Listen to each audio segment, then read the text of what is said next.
एक सुबह अभी सूरज भी निकला नहीं था और एक मांझी नदी के किनारे पहुंच गया था। उसका पैर किसी चीज से टकरा गया। झुककर उसने देखा, पत्थरों से भरा हुआ एक झोला पड़ा था। उसने अपना जाल किनारे पर रख दिया। वह सुबह सूरज के उगने की प्रतीक्षा करने लगा।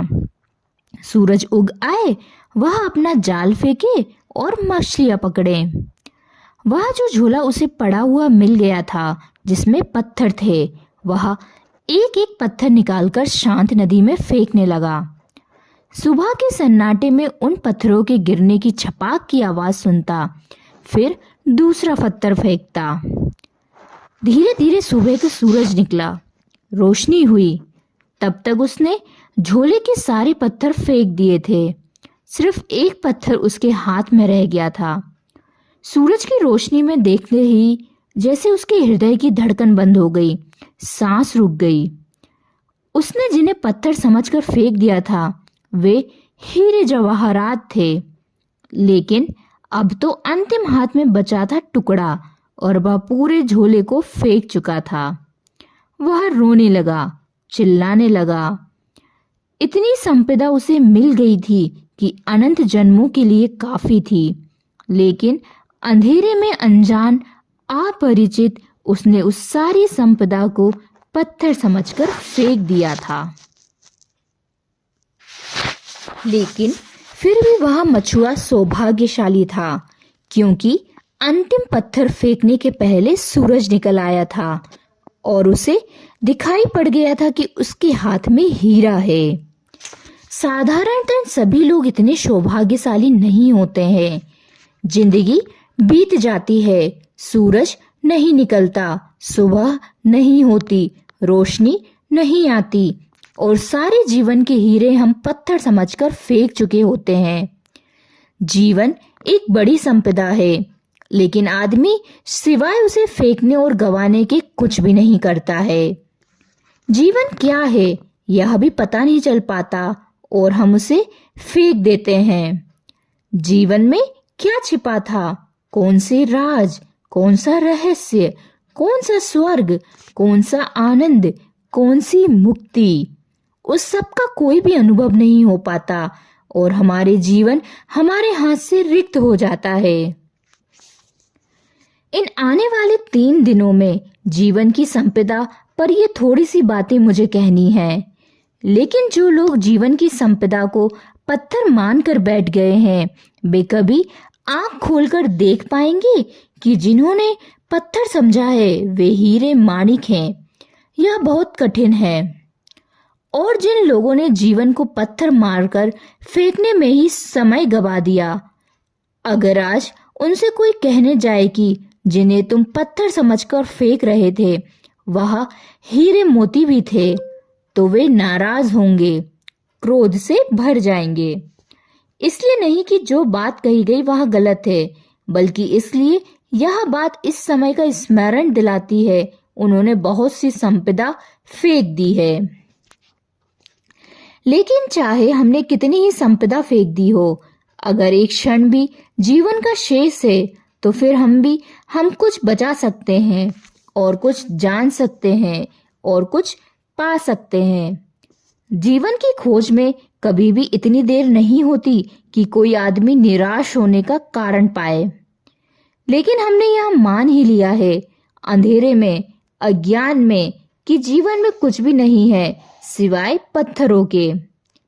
जो लोग ऐसा मानकर बैठ गए हैं उन्होंने खोज के पहले ही हार स्वीकार कर ली है। मैं इस हार के संबंध में, इस निराशा के संबंध में, इस मान ली गई पराजय के संबंध में सबसे पहली चेतावनी यह देना चाहता हूं कि जीवन मिट्टी और पत्थर नहीं है। जीवन में बहुत कुछ है। जीवन के मिट्टी पत्थर के बीच भी बहुत कुछ छुपा हुआ है। अगर खोजने वाली आंखें हों तो जीवन से वह सीढ़ी भी निकलती है जो परमात्मा तक पहुंचती है। इस शरीर में भी जो देखने पर हड्डी, मांस और चमड़ी से ज्यादा नहीं है, वह छिपा है जिसका हड्डी, मांस और चमड़ी से कोई भी संबंध नहीं है। इस साधारण सी देह में भी जो आज जन्मती है, कल मर जाती है और मिट्टी हो जाती है। उसका वास है जो अमृत है, जो कभी जन्मता नहीं और कभी समाप्त भी नहीं होता है। रूप के भीतर छुपा अरूप छुपा है और दृश्य के भीतर अदृश्य का वास है। और मृत्यु के कुहासे से अमृत की ज्योति छुपी हुई है। मृत्यु के धुएं में अमृत की लौ भी छुपी हुई है। वह फ्लेम, वह ज्योति भी छिपी हुई है जिसकी कोई मृत्यु नहीं है। लेकिन हम धुएं को देखकर ही वापस लौट आते हैं और ज्योति को नहीं खोज पाते। या जो लोग थोड़ी हिम्मत करते हैं वे धुएं में ही खो जाते हैं और ज्योति तक नहीं पहुंच पाते हैं। यह यात्रा कैसे हो सकती है? हम धुएं के भीतर छुपी हुई ज्योति को जान सकें, शरीर के भीतर छिपी हुई आत्मा को पहचान सकें, प्रकृति के भीतर छुपी हुई परमात्मा के दर्शन कर सकें। यह कैसे हो सकता है? उस संबंध में ही 3 चरणों में मुझे बात करनी है। पहली बात, हमने जीवन के संबंध में ऐसे दृष्टिकोण बना लिए हैं, हमने जीवन के संबंध में ऐसी धारणाएं बना ली हैं, हमने जीवन के संबंध में ऐसा फलसफा खड़ा कर रखा है। उस दृष्टिकोण और धारणा के कारण ही जीवन के सत्य को देखने से हम वंचित रह जाते हैं। हमने मान ही लिया है कि जीवन क्या है, बिना खोजे, बिना पहचाने, बिना जिज्ञासा किए। हमने जीवन के संबंध में कोई निश्चित बात ही समझ रखी है। हजारों वर्षों से हमें एक ही बात मंत्र की तरह पढ़ाई जा रही है कि जीवन असार है, जीवन व्यर्थ है, जीवन दुख है।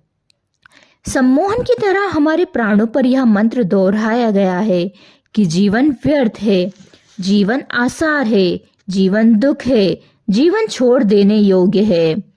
यह बात सुन सुनकर धीरे धीरे हमारे प्राणों में पत्थर की तरह मजबूत होकर बैठ गई है। इस बात के कारण जीवन असार दिखाई पड़ने लगा है, जीवन में दुख दिखाई पड़ने लगा है। इस बात के कारण जीवन ने सारा आनंद, सारा प्रेम, सारा सौंदर्य खो दिया है। मनुष्य एक कुरूपता बन गया है, मनुष्य एक दुख का अड्डा बन गया है। और जब हमने यह बात मान ही लिया है कि जीवन व्यर्थ है, असार है, तो उसे सार्थक बनाने की सारी चेष्टा भी बंद हो गई है। तो आश्चर्य नहीं है। अगर हमने यह मान ही लिया है जीवन एक कुरूपता है, तो उसके भीतर सौंदर्य की खोज कैसे हो सकती है? और अगर हमने यह मान लिया है जीवन सिर्फ छोड़ने देने योग्य है, जिसे छोड़ ही देना है, उसे सजाना है, उसे खोजना है, उसे निखारना है, इसकी कोई भी जरूरत नहीं है। हम जीवन के साथ वैसा व्यवहार कर रहे हैं जैसा कोई आदमी स्टेशन पर विश्रामालय के साथ व्यवहार करता है, वेटिंग रूम के साथ व्यवहार करता है। वह जानता है क्षण भर हम इस वेटिंग रूम में ठहरे हुए हैं, क्षण भर बाद छोड़ देना है। इस वेटिंग रूम से प्रयोजन क्या है, अर्थ क्या है? वह मूंगफली के छिलके भी डालता है, पान भी थूकता है, गंदा भी करता है और फिर सोचता है मुझे क्या प्रयोजन है, क्षण भर बाद मुझे चले जाना है। जीवन के संबंध में भी हम इसी तरह का व्यवहार कर रहे हैं।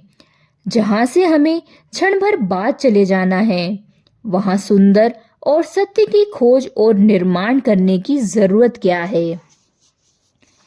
लेकिन मैं आपसे कहना चाहता हूँ, जिंदगी जरूर हमें छोड़कर चले जाना है, लेकिन जो असली जिंदगी है उसे हमें कभी भी छोड़ने का कोई उपाय नहीं है। हम यहाँ घर छोड़ देंगे, वह स्थान छोड़ देंगे, लेकिन जो जिंदगी का सत्य है वह सदा हमारे साथ रहेगा। वह हम स्वयं हैं। स्थान बदल जाएंगे, मकान बदल जाएंगे, लेकिन जिंदगी हमारे साथ होगी। उसे के बदलने का कोई उपाय नहीं। और सवाल यह नहीं है कि जहां हम ठहरे थे उसे हमने सुंदर किया था, जहां हम रुके थे वहां हमने प्रीतिकर हवा पैदा की थी, जहाँ हम 2 क्षण को ठहरे थे वहाँ हमने आनंद का गीत गाया था। सवाल यह नहीं है वहाँ आनंद का गीत हमने गाया था। सवाल यह है कि जिसने आनंद का गीत गाया था उसने भीतर आनंद की और बड़ी संभावना के द्वार खोल दिए। जिसने उस मकान को सुंदर बनाया था उसने और बड़े सुंदर को पाने की क्षमता उपलब्ध कर ली है। जिसने 2 क्षण उस वेटिंग रूम में प्रेम के बिताए थे उसने और बड़े प्रेम को पाने की पात्रता अर्जित कर ली है।